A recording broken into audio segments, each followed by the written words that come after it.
Dia menulis pernyataan ini. Imam Mahdi Nasir Muhammad Yamani. Judul pernyataan ini, konfirmasi pencairan es baru di Swedia pada musim dingin yang sama saat ini. Tanggal pernyataan ini. Pada tanggal 27 bulan Jumada al-Akhir tahun 1445 Hijriah. Tepatnya pada tanggal 9 bulan Januari tahun 2024 Masehi.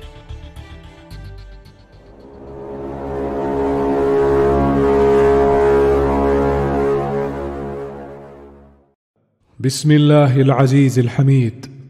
Kami mengumumkan konfirmasi mencairnya es lama dan baru di Swedia, Rusia, Kanada, Amerika, dan semua negara Eroppa, dan di manapun es tersebut berada di belahan bumi utara, semuanya akan mencair pada musim dingin yang sama saat ini, maka jadilah salah satu saksi di antara mereka atas hal itu, dan cukuplah Allah sebagai saksinya.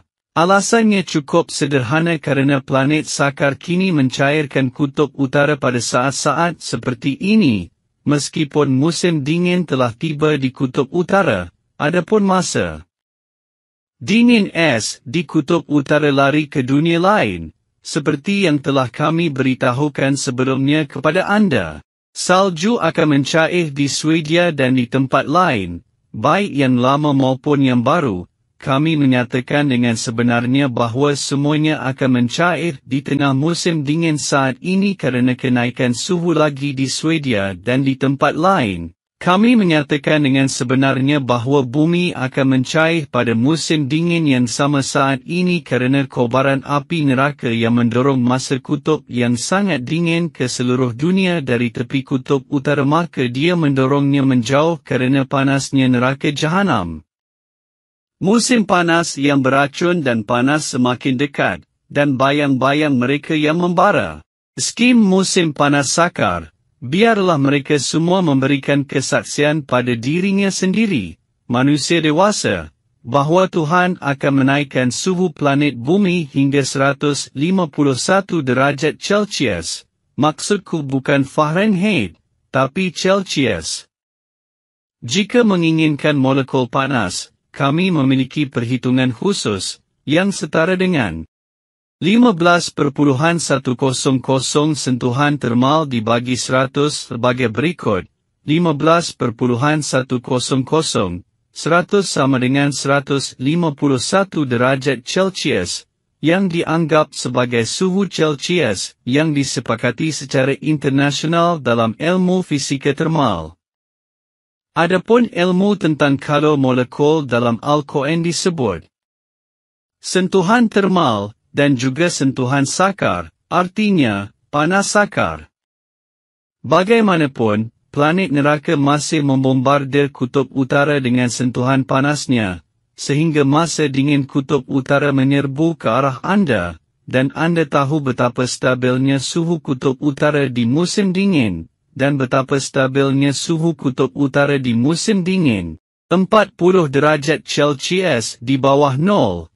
Suhu dingin tersebut digantikan oleh masa panas sakar sehingga menghilangkan suhu dingin di Arktik. Suhu dingin dikejar dengan mengepungnya untuk dilenyapkan. Jadi anda perhatikan musim dingin di bagian utara planet bumi benar-benar berperang dengan iklim di planet lain untuk mendapatkan kendali penuh dan mengubah iklim planet bumi menjadi musim panas yang sepenuhnya gurun, utara dan selatan.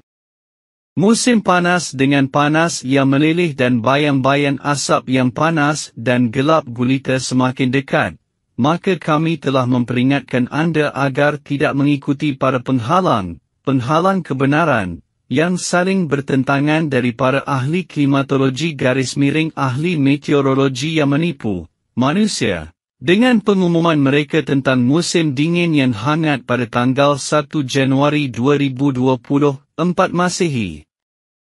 Dari seluruh perakiraan meteorologi global, dipimpin oleh perakiraan Amerika Serikat, Tiongkok, Rusia, Jepang, dan seluruh perakiraan dunia, sehingga mereka ingin menyebut musim dingin tahun 2024 Masehi sebagai musim dingin yang hangat akibat fenomena termal El Nino, namun itu adalah penghalang yang lain atas musim panas sakar. Sayangnya, pikiran masyarakat ibarat pikiran anak kecil, nono, yang percaya pada fenomena El Nino yang dibuat-buat. Namun Allah, penguasa alam semesta, mengelabuhi mereka sekali lagi, mengirimkan masa panas dari sakar di kutub utara untuk mendorong masa kutub yang sangat dingin ke dunia belahan bumi utara, kerana angin panas dan masa dingin tidak bergabung dalam ilmu fisika panas sampai keduanya bergabung dan saling bertransformasi. Bagaimanapun, masa sakar akan segera datang dari 4 arah, dari arah musim dingin di utara dan arah musim panas Antartika, untuk mengubah musim dingin sekali lagi menjadi musim panas sak di samping musim panas matahari di selatan, dan suhunya terus meningkat. Adapun kebohongan itu dilakukan oleh para pendusta pencetus musim dingin yang hangat yang diumumkan pada tanggal 1 di bulan Januari. Sebaliknya, mereka dikejutkan oleh musim dingin yang dahsyat yang mengubah rumah mereka dalam salju dengan suhu 40 derajat di bawah nol. Dan Allah mengelabuhi mereka atas kebohongan mereka pada minggu yang sama ketika mengumumkan hangatnya musim dingin untuk menghancurkan fenomena El Nino yang dibuat-buat dan teori pemanasan global akibat gas rumah kaca. Maka Allah membatalkan kebohongan mereka dan mengubah mereka dengan salju, pada awalnya dalam suhu dingin yang bersejarah, 40 derajat di bawah nol.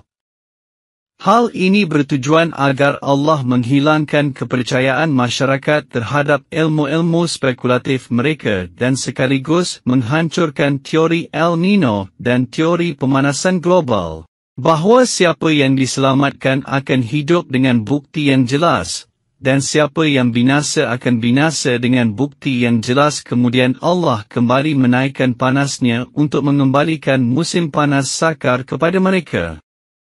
Saya berharap ide ini sampai kepada semua orang dan kepada Allah segala sesuatunya dikembalikan, dan janji Allah yang hakiki telah datang, dan sesungguhnya neraka akan meliputi orang-orang kafir. Salam kepada para rasul dan segala puji bagi Allah Tuhan semesta alam. Khalifah Allah dan hambanya, Imam Mahdi, Nasir Muhammad Al-Yamani.